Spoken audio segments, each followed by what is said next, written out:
श्री गोपाळ कृष्ण भगवान की जय। लीळा नंबर 265। एकादशीला सोबागाला केळी खाऊ घालणे।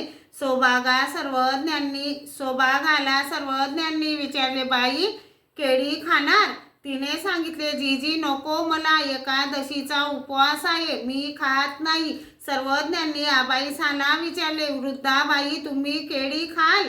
तिनेही सांगितले, नाही जी, माझीही एकादशी आहे, मी खात नाही। सर्वज्ञ उमाईसाला उपलक्षून म्हणाले, मासे पवासिनीला तर विचारूच नये। थोडा वेळ झाल्यानंतर सोबागा बाईसांजवळ गेली आणि म्हणाली, बाई मला सर्वज्ञ बघा म्हणत होते की केळी खाल, तेव्हा मी एकादशी आहे म्हणून नाही म्हटले आणि आता तर मला फारच भूक लागली। तेव्हा सर्वज्ञांनी विचारले, बाई सोबागा काय म्हणत आहे? बाईसांनी सांगितले, थोड्या वेळापूर्वी मला सर्वज्ञ केळी देत होते, मी ती घेतली नाहीत, आता मला जोराची भूक लागली आहे अशी म्हणत आहे। सर्वज्ञ म्हणाले, बाई या।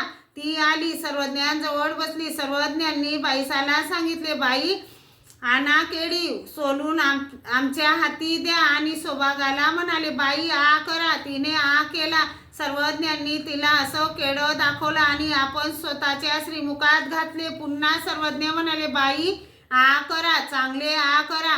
मग तिने आ केला। सर्वज्ञांनी पुन्हा सोललेले केळे तिच्याकडे दाखविले आणि आपल्या स्वतःच्या श्रीमुखात घातले। मग ती म्हणाली, नको नको, आपण मला फसवता। तेव्हा सर्वज्ञ म्हणाले, आता फसविणार नाही बाई, आ करा। आता जर फसवलं तर आम्हाला मालन आईची शपथ। मग सर्वज्ञांनी तिला तृप्त होईपर्यंत केळी खाऊ घातली। श्री गोपाळ कृष्ण भगवान की